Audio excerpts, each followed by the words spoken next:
Putin issues direct threat to European country. Please subscribe to the channel and share the video. Let's move on.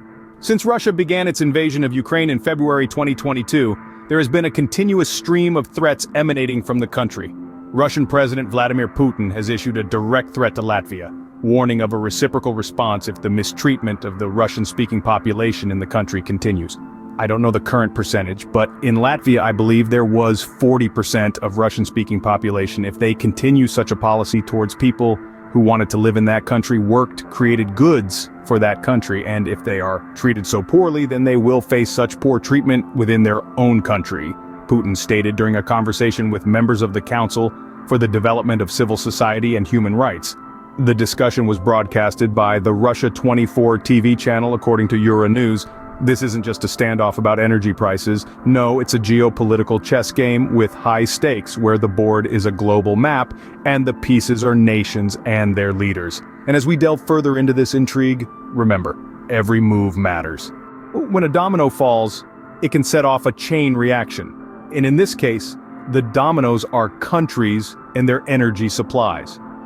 Imagine a game of dominoes where each piece represents a country and the energy it relies on to function.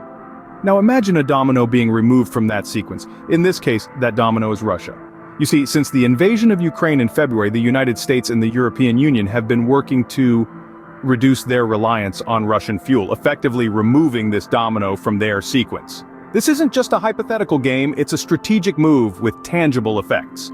In fact, the European Union has already imposed an embargo on most imports of Russian oil, a clear sign of their intention to distance themselves from Russia's energy resources. But it doesn't stop there.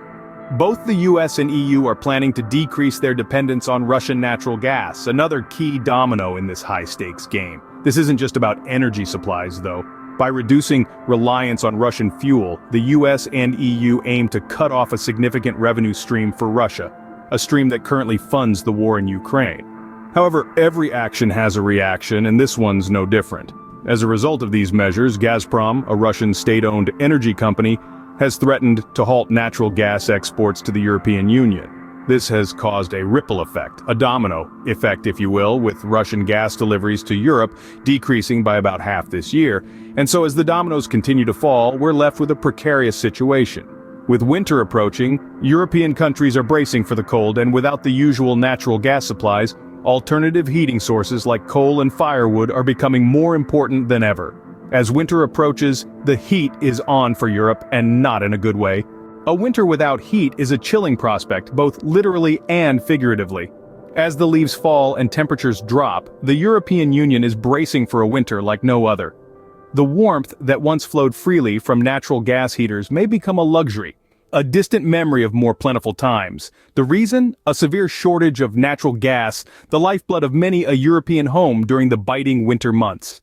The root of the problem lies far from the snowy landscapes of Europe, in the vast gas fields of Russia. Gazprom, the Russian state-owned energy company, has dramatically reduced its gas exports to Europe. This move comes in response to discussions within the EU and the G7 about imposing price caps on Russian oil and natural gas, a move that Gazprom's CEO has described as a violation of existing contracts. The result? A drop of about half in Russian gas deliveries to Europe this year alone.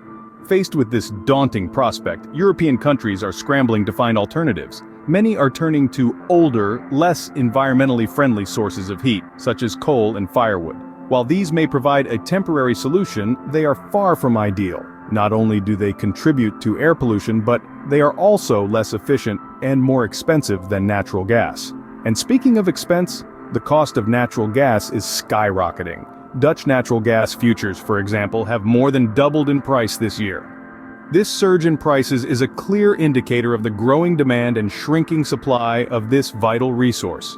At the heart of it all, a game of high-stakes brinkmanship is being played out on the world stage. The players, the EU, the G7, and Russia. The prize?